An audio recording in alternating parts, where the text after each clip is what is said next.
Subscribe कीजिए education centre को और प्रेस कीजिए बेल आइकन नोटिफिकेशन पाने के लिए। नमस्कार दोस्तों, आपका स्वागत है हमारे चैनल एजुकेशन सेंटर पे। मेरा नाम बलराम सिंह है और हमने प्रारंभ किया भारतीय राज्य व्यवस्था। मैं आपको बताना चाहूंगा, इसके पहले पार्ट 7 बन चुका है।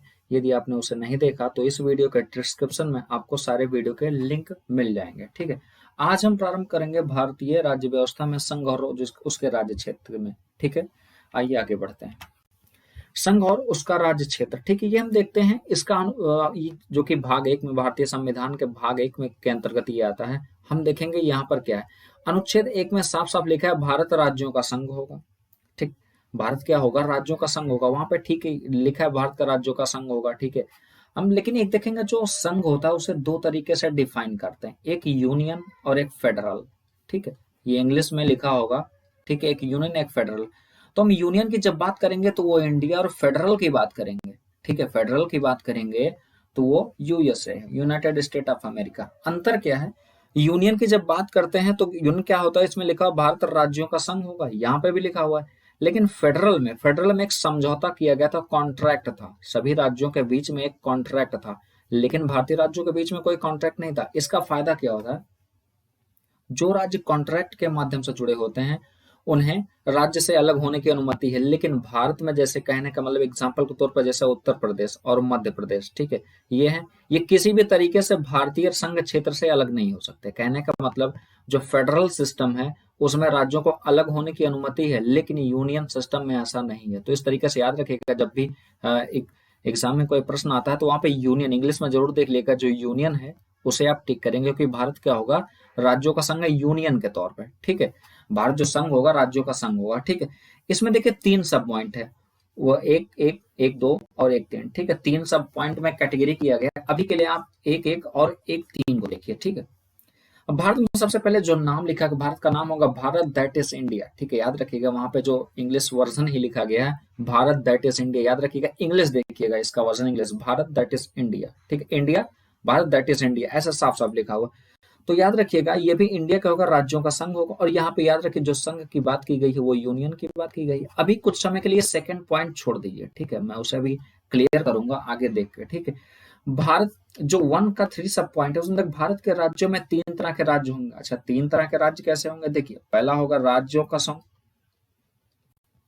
राज्यों के राज्य क्षेत्र होंगे, जैसे उत्तर प्रदेश, मध्य प्रदेश। ठीक है, अलग अलग तरीके से राज्यों के राज्य क्षेत्र होंगे। दूसरा केंद्र शासित राज्य होगा।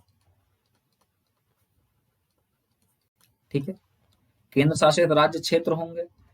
और तीसरा क्या होगा, एक विदेशी राज्य होगा। अब विदेशी राज्य से तात्पर्य ये थोड़ी ना कि आप पाकिस्तान को ले लेंगे, लेकिन मान लीजिए कभी भविष्य में लड़ाई होती है और युद्ध होता है, उसका परिणाम यह होगा कि भारत को क्या होगा, किसी कोई विदेशी राज्य प्राप्त होता है। एग्जाम्पल के तौर पर हम पाकिस्तान पर आक्रमण करते हैं, उसके कुछ क्षेत्र को विजित कर लेते हैं, तो वो हमारा ये विदेशी क्षेत्र में अर्जित हो जाएगा। ठीक है, ये विदेशी क्षेत्र होगा। तो हम देखेंगे ऐसे राज्य को क्या भविष्य में कभी अर्जित किया गया है, तो बिल्कुल हाँ, याद रखिएगा। ठीक है, अभी तक 2 राज्यों को अर्जित किया गया है। ठीक है, हम आपको बताएंगे, जब हमारा देश आजाद हुआ था तो हमने ये देखा कि उस समय सिक्किम, जो आज आज आप सिक्किम देखते हैं, वो उस समय भारत का हिस्सा नहीं था, वो 1975 में बना। ठीक है, कुछ ऐसे राज्य थे जो संविधान के निर्माण होते होते हुए, लेकिन कुछ ऐसे राज्य हैं जो देश आजाद हो गया उसके कई साल बाद, 2 दशक बाद लगभग, वो शामिल होते हैं। वो कैसे राज्य थे, तो हमको बताएंगे। जैसे सिक्किम की अगर हम बात करें, ठीक है, सिक्किम की अगर हम बात करते हैं तो 35वें संविधान संशोधन 1974 के माध्यम से, 35वें संविधान संशोधन 1974 के माध्यम से इसे सहायक राज्य का दर्जा दिया गया था। ठीक है, फिर हम आगे बढ़ते हैं, इसी राज्य को 36वें संविधान संशोधन 1975 के माध्यम से इसे पूर्ण राज्य का दर्जा दिया जाता है। तो याद रखिएगा, कभी कभी एग्जाम में आता है कि इसे सिक्किम को पूर्ण राज्य का दर्जा कब दिया गया, तो 1975 में। ठीक है, 36वें संविधान संशोधन के माध्यम से। ये ऐसे राज्य थे, मतलब ये कह सकते हैं कि हमारे, ये तो पॉजिटिव चीज है, लेकिन हमारे देश की एक नाकामी ये भी है कि हम देखेंगे 1975, आप सोचिए आज 2020 खत्म होने की कगार पर है, आज तक हम सिक्किम में रेलवे लाइन नहीं बिछा पाए हैं। ये बहुत बड़ी नाकामी है हमारे देश के लिए, कि मतलब हम एक ऐसे राज्य को अर्जित करते हैं जो हम पर भरोसा करता है, और आज हम वहां पर रेलवे लाइन नहीं बिछा पाए हैं।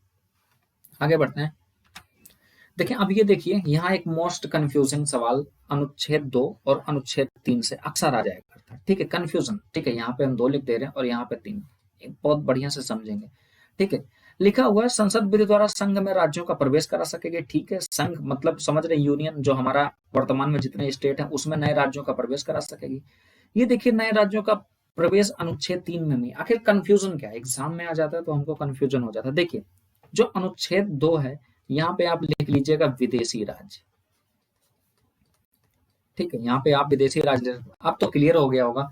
और ये राज्य होगा जो अनुच्छेद 3 के अंतर्गत होगा, ये जो देशी राज्य हैं, एक तरीके से कहते हैं जो संघ क्षेत्र है। ठीक है, जो यूनियन में, यानी कि एक देखिए सबसे पहले 2 राज्यों को मतलब मिलाकर एक नया राज्य बनाया जाए, पहला पॉइंट। मतलब अनुच्छेद 3 की बात बता रहे हैं। मान लीजिए 2 राज्य है, एमपी और यूपी को मिला के नया राज्य बनाया जाए, या एक राज्य को अलग करके 2 राज्य बनाया जाए, जैसे एग्जाम्पल के तौर से आंध्र प्रदेश को और तेलंगाना को अलग कर एक राज्य से 2 अलग राज्य बनाया जाए। और एक तीसरा ये सिस्टम है, मान के चलिए कि 2 या 2 से अधिक राज्य हैं। ठीक है, उसके कुछ क्षेत्र को निकाल के एक नया राज्य चौथा बनाया जाए। तो इस 4 राज्य मतलब इस 3 तरीके से नए राज्यों का निर्माण होता है अनुच्छेद 3 के तहत। और अनुच्छेद 2 के तहत केवल एक ही तरीके से होता है कि विदेशी राज्य को अर्जित करना, चाहे वो किसी समझौते के माध्यम से हो या फिर विजिट के माध्यम से हम उन्हें जीत लेते हैं। एग्जाम्पल के तौर पे देखेंगे मिजोरम जो आपका है। ठीक है, सिक्किम तो है ही है, एक और एग्जाम्पल मिजोरम। मिजोरम जो नेशनल मिजो फ्रंट, उसका नाम था नेशनल मिजो फ्रंट, ने कांग्रेस के साथ एक समझौता किया था, उसके माध्यम से वो भारतीय राज्य में या भारतीय संघ में सम्मिलित हुए थे। तो याद रखिएगा अनुच्छेद 2 विदेशी राज्यों को प्रवेश की अनुमति देता है। अनुच्छेद 3 भारतीय राज्य जो वर्तमान में उनके नाम में परिवर्तन, उनके क्षेत्र में परिवर्तन, उनके बाउंड्री में परिवर्तन कर सकता है। ठीक है, एक यहाँ पे तथ्य और भी है, जब भी कोई राज्यों के नाम में परिवर्तन, जैसे मान लीजिए कि ये इंटरनल स्टेट है या यूनियन में सम्मिलित हैं, तो उनके नाम में परिवर्तन करें या उनके क्षेत्र में परिवर्तन करें या उनकी बाउंड्री में परिवर्तन करते हैं या उन्हें उनके राज्यों से अलग कर देते हैं, तो ये संसद में पेश करने से पहले राष्ट्रपति की पूर्व स्वीकृति आवश्यक होगी। पहली बात, राष्ट्रपति की स्वीकृति आवश्यक होगी। और दूसरी बात हम ये देखते हैं कि संबंधित राज्य, जिस राज्य में संशोधन करना है, उसके विधानमंडल की मतलब विधानमंडल से वो उनकी राय जानना चाहेंगे। उसके विधानमंडल में एक निश्चित समय सीमा होगी, उसमें क्या करेंगे, उनकी राय जानना चाहेंगे। लेकिन यह राय राष्ट्रपति पर या संसद पर बाध्यकारी नहीं होगी, वो केवल राय दे सकते हैं और कुछ नहीं। मतलब अगर वो चाहते हैं कि नाम का परिवर्तन ना किया जाए या परिवर्तन किया जाए, तो उसके राय को मानने के लिए राष्ट्रपति या संसद प्रतिबद्ध नहीं है। आगे बढ़ेंगे हम, देखिए कैसे समझेंगे, एक प्रश्न के माध्यम से समझेंगे। जैसे अनुच्छेद 1 में भारत अर्थात इंडिया राज्यों का संघ हुआ, इंडिया।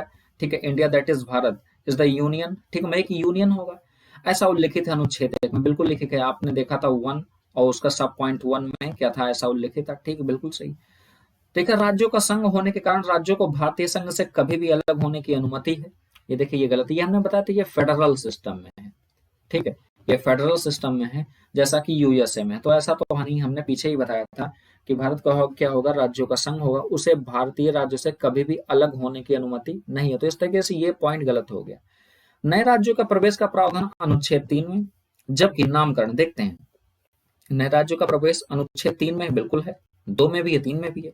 जबकि नामकरण नए राज्यों के नाम में परिवर्तन अनुच्छेद 2 में किया गया। देखिए यहाँ से पॉइंट आप पकड़िएगा, देखिए कंफ्यूजन, एक ऐसा सवाल बनाया गया है, आधा इसका पॉइंट सही है और आधा गलत है। ठीक है, नए राज्यों का प्रवेश का प्रावधान 2 और 3 में दोनों है, तो ठीक है। लेकिन क्लियरिटी यहाँ राज्यों के नाम में जब परिवर्तन की बात होगी तो अनुच्छेद 3 के तहत होगा, ना कि 2 के तहत। तो इस तरीके से हम ये कह सकते हैं ये भी पॉइंट गलत हो गया। आगे देखते हैं, उपयुक्त कथनों में से असत्य कथन की पहचान करनी थी। तो देखिए 2 पॉइंट और 3 पॉइंट क्या होता, असत्य था। आगे हम बढ़ेंगे, एक और प्रश्न लेंगे।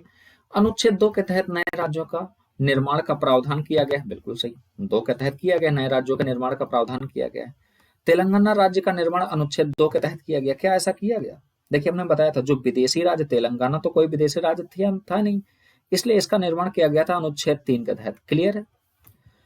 आगे बढ़ते हैं, सिक्किम राज्य का निर्माण संविधान के अनुच्छेद 3 के तहत किया गया। देखिए सिक्किम हमने बताया था कि 1975 में राज्य का दर्जा दिया गया था, क्योंकि वो एक विदेशी राज्य था, तो उसका जो ऐड किया गया था, भारतीय संघ में शामिल किया गया था, वो अनुच्छेद 2 के तहत किया गया था। तो इस तरीके से ये भी पॉइंट गलत हो गया और ये भी पॉइंट गलत हो गया। अनुच्छेद 2 के तहत नए राज्यों का निर्माण, ठीक, ये देखिए नए राज्यों का निर्माण, नए राज्यों का निर्माण, और एक यहाँ पे ऑप्शन दे दे संघ में, यहाँ पे एक ऑप्शन अगर और दे देता है, संघ में नए राज्यों का निर्माण। अगर संघ में नए राज्यों का निर्माण यहाँ पे लिखा होता, देखिए कंफ्यूजन, संघ में नए राज्यों का निर्माण लिखा होता तो बात समझ में आता, ठीक है भारतीय संघ में नए राज्य सम्मिलित हो रहे हैं, तो वो 2 अनुच्छेद 2 के तहत आएंगे। इसका मतलब ये भी पॉइंट गलत ही है, ठीक है, ये ध्यान रखिएगा। जब कभी संघ आ जाए तो समझ लीजिएगा अनुच्छेद 2, अन्यथा अनुच्छेद 3 ही होगा, ठीक है। तो उसमें सत्य कथन की पहचान है, तो उपयुक्त में से कोई नहीं। आपने देखा सभी कथन असत्य हैं। ये देखिए लिखा हो जो मैं पीछे बता रहा था, 35वां संविधान संशोधन 1974 द्वारा सिक्किम को भारत में सहायक राज्य एसोसिएट स्टेट का दर्जा दिया गया। 36वें संविधान संशोधन 1975 के द्वारा, ठीक है यहाँ पे, ठीक है, के द्वारा सिक्किम को भारतीय संघ में पूर्ण राज्य का दर्जा दिया गया, बिल्कुल सही, ठीक है, जो हमने बताया था। अनुच्छेद 3 के तहत नए राज्यों का प्रवेश पर संसद में पेश करने के पूर्व राष्ट्रपति की स्वीकृति, बिल्कुल जैसा बताया था, ठीक है, स्वीकृति भी होगी और विधानमंडल से उनकी अनुशंसा भी जानना चाहेंगे कि मतलब कि उनकी राय क्या है एक तरीके से। अब आता है अनुच्छेद 4। देखिए अनुच्छेद 4 को थोड़ा सा हम यही समझ लेते हैं, ठीक है। देखिए अनुच्छेद 1 हो गया, 2 हो गया, 3 हो गया, अब 4 देखते हैं। 1 में क्या है, भारत के राज्य क्षेत्र के बारे में बताया गया, नाम के बारे में, नए राज्यों के प्रवेश के बारे में आर्टिकल 2, नए राज्यों के प्रवेश के बारे में आर्टिकल 3। इन दोनों में बस एक कंफ्यूजन ये है कि अनुच्छेद 2 के अंदर विदेशी राज्यों का भारतीय संघ में शामिल होना और ये देशी राज्यों का। अनुच्छेद 4 के बारे में देखिए एक हम बताना चाहेंगे, उसके पहले आर्टिकल 368 जो है उसमें क्या हुआ, संशोधन का प्रावधान किया। भारतीय संविधान में कहीं भी संशोधन करना तो आर्टिकल 368 के माध्यम से करते हैं, लेकिन आर्टिकल 4 में साफ साफ यही लिखा हो गया है कि अनुच्छेद 2 और 3 के तहत किया गया कोई भी संशोधन अनुच्छेद 368 के तहत नहीं माना जाएगा। बस ये स्टेटमेंट है कि मतलब अनुच्छेद 2 और 3 के तहत जो हम संशोधन कर रहे हैं वो संशोधन अनुच्छेद 368 के तहत नहीं माना जाएगा, यही है, ठीक है, बहुत सीधा सा फंडा है। ये पीडीएफ आपको एज इट इज मिल जाएगी टेलीग्राम चैनल पे, ठीक है, नोट्स बनाने की जरूरत नहीं है, बाद में आप बना सकते हैं। इसी तरीके से आप वीडियो देखिए, आपको पीडीएफ मिल जाएगी, ठीक है। आपको बेरूबारी का मामला हमने बताया था 1960 में, बताया था कि बेरूबारी का मामला था, ठीक है। बेरूबारी के मामले में हमने ये प्रस्तावना जब हम पढ़ा तो वहां बता रहे थे कि उसमें बेरूबारी जो क्षेत्र था वो क्या किया गया था, पाकिस्तान के को दिया गया था, ठीक है। और साथ में बेरूबारी के मामले में सुप्रीम कोर्ट ने यह भी कहा कि जो प्रस्तावना है हमारा, ठीक है, वो संविधान का अंग नहीं, ये भी बताया था। लेकिन आगे चल के 1973 में हम देखते हैं कि उसे संविधान का अंग बता दिया जाता है, ठीक है। लेकिन अब इसमें देखिए एक नया चीज, ठीक है, जो 1916 के बेरूबारी क्षेत्र में एक सुप्रीम कोर्ट में एक और वर्डिक्ट दी थी, तो उन्होंने ये कहा था कि कोई भी राज्य क्षेत्र विदेशी राज्य को देने के लिए, मतलब हम ग्रहण भी कर सकते हैं तो दे भी सकते हैं, ठीक है, देने के लिए उसमें संशोधन आवश्यक है, ठीक है, उसमें संविधान संशोधन आवश्यक। बस ये स्टेटमेंट कई बार आया प्रश्नों में कि मतलब बेरूबारी संघ मामले में सुप्रीम कोर्ट ने क्या कहा था। पहले तो ये बताया था कि प्रस्तावना संविधान का अंग नहीं है, ठीक है, पहली बात। और दूसरी बात ये भी बताया कि कोई भी राज्य विदेशी राज्य को देने से पहले उसमें संविधान संशोधन आवश्यक है, ठीक। और बाद में क्या होता है, 1969 को इसे ही बदल दिया जाता है, वो हम बताएंगे, ठीक है, इसे नकार दिया था 1969 में, ठीक है। जो बेरूबारी क्षेत्र वाला मामला था उसे 9वें संविधान संशोधन, और आप देखेंगे 2015 में, ठीक है, 100वें संविधान संशोधन के माध्यम से बांग्लादेश को कुछ राज्य क्षेत्र दिए जाते हैं। यह बांग्लादेश को पहली बार नहीं बल्कि दूसरी बार दिया जाता है, ठीक है, बांग्लादेश को यह दूसरी बार राज्य क्षेत्र दिया जाता है। एक बार 1974 में भी दिया जा चुका है, ठीक है, और ये 2015 में, ठीक। तो याद रखिएगा बेरूबारी मामला 9वें संविधान संशोधन से रिलेटेड है, ठीक है। कुछ प्रश्नों को पुनः हमने फिर सम्मिलित किया है बहुत इजी तरीके, ठीक है। अनुच्छेद 2 के तहत नए राज्यों का निर्माण का प्रावधान किया गया है, ठीक है। ये देखिए यहाँ पे देखिए संघ क्षेत्र नहीं लिखा है, ठीक है, संघ में, सॉरी यहाँ पे ले रहेगा संघ क्षेत्र में नए राज्यों का निर्माण नहीं लिखा, इसका मतलब ये पूर्णतया गलत हो गया। तेलंगाना राज्य का निर्माण अनुच्छेद 368 के तहत किया गया, बिल्कुल गलत। हालांकि ये मिसिंग है यहाँ पे, प्रश्न इस तरीके से बनना था, तेलंगाना राज्य का निर्माण के समय संशोधन अनुच्छेद 368 के तहत किया गया, जो कि गलत है, एक्चुअल में ये भी गलत है। सिक्किम राज्य का निर्माण संविधान के अनुच्छेद 3 के तहत किया गया, बिल्कुल गलत है, क्योंकि सिक्किम राज्य का निर्माण भारतीय संविधान के अनुच्छेद 2 के तहत किया गया। तो इस तरीके से कोई भी सत्य कथन की बात की गई थी, उपयुक्त में से कोई नहीं, बिल्कुल सही। आगे बढ़ेंगे। अनुच्छेद 2 के तहत संघ में नए राज्यों के निर्माण का प्रावधान, ये देखिए यहाँ पे शब्द देख लीजिए आप, संघ में नए राज्यों का निर्माण, ठीक है, संघ में आ गया, बिल्कुल सही। यानी कि जो भारतीय राज्य क्षेत्र अभी हैं, अब इसके बाद कोई भी हम भूमि क्षेत्र अर्जित करते हैं तो आर्टिकल 2 के अंतर्गत आएगा, ठीक है। तेलंगाना राज्य का निर्माण अनुच्छेद 3 के तहत किया गया है, बिल्कुल सही, ये देखिए परफेक्ट है। सिक्किम राज्य का निर्माण संविधान के अनुच्छेद 2 के तहत किया गया, बिल्कुल सही, ये भी ठीक। सिक्किम राज्य जो है अनुच्छेद 2 के तहत किया गया है। सत्य कथन की पहचान करना तो उपयुक्त सभी, बिल्कुल आगे बढ़ेंगे, ठीक। अभी कुछ समय के लिए हम इसको आगे छोड़ देते हैं, ठीक है। हम ये देखेंगे जब हमारा देश आजाद होता तो राज्य के पुनर्गठन संबंधी बहुत ज्यादा बवाल हो जाता है, ठीक है। एक आंध्र प्रदेश के कांग्रेसी नेता थे, तो ये समस्या बार बार उठ रही थी कि भाषाई आधार पर राज्यों का गठन किया जाए, तो उसमें सबसे पहले धर आयोग, ठीक, ये धर आयोग का गठन किया गया।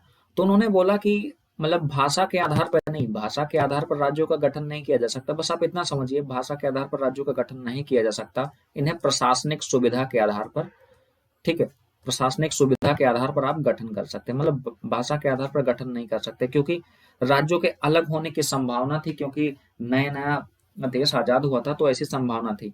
और एक JVP समिति, ठीक है, जे का मतलब पंडित जवाहरलाल नेहरू, वी का वल्लभ भाई पटेल, और पी का पट्टभी सीतामरैया, ठीक है, पट्टभी सीतामरैया। इन तीनों ने भी इसी बात को एक्सेप्ट किया कि भाषा के आधार पर नहीं बल्कि प्रशासनिक सुविधा के आधार पर ऐसा गठन किया जाए। अब फजल अली आयोग, ये सबसे महत्वपूर्ण है, फजल अली आयोग, उसके बाद फजल अली आयोग गठन किया जाता है, जिसके अध्यक्ष फजल अली होते हैं, KM पडिक्कर और HN कुंजरू, ठीक है, HN कुंजरू होते हैं, ठीक है। अब हम देखते हैं, यहाँ कुंज लिखा है, यहाँ HN कुंजरू है, ठीक है। या राज्य पुनर्गठन अधिनियम 1956 बनाया गया, ठीक है। इन्होंने क्या किया, देखिए, हाँ, इसका हमने बारे में नहीं बताया, इन्होंने क्या किया, इन्होंने कहा कि भाषा के आधार पर आप गठन कर सकते हैं, भाषा के आधार पर गठन कर सकते हैं, कई चीजें बताई थी, लेकिन जो एग्जाम में आता है, मैं वो टॉपिक को कवर कर रहा हूँ। भाषा के आधार पर गठन करने की तो बात इन्होंने स्वीकार कर ली, लेकिन कहा एक भाषा एक राज्य, ठीक है, एक भाषा एक राज्य, इसको इन्होंने नकार दिया, इसको कैंसिल कर दिया। मतलब कहने का मतलब कि अगर आप सोच रहे हैं कि जैसे हिंदी भाषा तो उसका केवल एक ही क्षेत्र हो, तो वो गलत है, एक भाषा एक राज्य क्षेत्र को उन्होंने नकार दिया। तो इस तरीके से देखेंगे, राज्य पुनर्गठन अधिनियम 1956 बनाया गया। जब उस समय बनाया गया, ठीक है, तो याद रखिएगा 1956 में 14 राज्य और 6 केंद्र शासित राज्य थे। ये एग्जाम में बहुत पूछा गया कि जब देश आजाद हुआ और राज्य पुनर्गठन अधिनियम बनाया गया तो उसमें कितने राज्य और कितने केंद्र शासित राज्य, तो 14 राज्य थे और 6 केंद्र शासित राज्य थे। 1 नवंबर 1956 और पहला ऐसा गठित होने वाला राज्य जो था वो आंध्र प्रदेश थे, इस, ठीक है, आंध्र प्रदेश। लेकिन आपको बताएंगे आंध्र प्रदेश का गठन भाषा के आधार पर ही हुआ था, क्योंकि जो कांग्रेसी नेता थे उनका देहांत हो गया था, सरकार को विवश होकर भाषा के आधार पर गठन करना पड़ा था। आगे बढ़ेंगे, अब हम देखेंगे, यहाँ पे आ जाता हूँ कुछ समय के लिए। देखिए, गुजरात व महाराष्ट्र गठन 1960, केरल का गठन 1956 में, ठीक है। कर्नाटक का गठन, देखिए कर्नाटक का नामकरण हुआ था पुनः, ठीक है, कर्नाटक का नामकरण हुआ था 1956 में, मतलब जो अधिनियम था, अभी पुनर्गठन आयोग था, उसी के माध्यम से 1973 में नाम बदला गया। 1956 में हरियाणा 17वां नया राज्य बना, 14 राज्य और 6 वो थे केंद्र शासित राज्य। ये देखिए, ये आजकल एग्जामों में ये ट्रेंड बहुत पूछा जा रहा है, इसके लिए हमने इसको सम्मिलित किया। प्रश्न, एक बार इसको हम बाइकआउट कर देते हैं कुछ समय के लिए। एक बार प्रश्न आया था कि तेलंगाना भारतीय मैप पर कब प्रस्तुत हुआ, तो याद रखिएगा भारतीय मैप पर 2 जून 2014 को प्रस्तुत हुआ। अब देखिए, ये क्या होता है, छत्तीसगढ़, उत्तरांचल जिसे उत्तराखंड वर्तमान में कहते हैं, और झारखंड, इन तीनों का क्रम या फिर इन दिनों के डेट को मिलाने के लिए आ जाता है, ठीक है। तो आप 1, 9, 15 नवंबर सबको याद है, 1 नवंबर, 9 नवंबर और 15 नवंबर, ये तीनों आपको याद है, ठीक है। लेकिन क्रम कैसे करेंगे, ठीक है, उसे याद करने के लिए एक तरीके से आप की पॉइंट नोट कर सकते हैं। जैसे कह सकते हैं, छत से, यहां से लिख दे रहे हैं, छत से उतर कर झरना गिरता है, झरना गिरता है।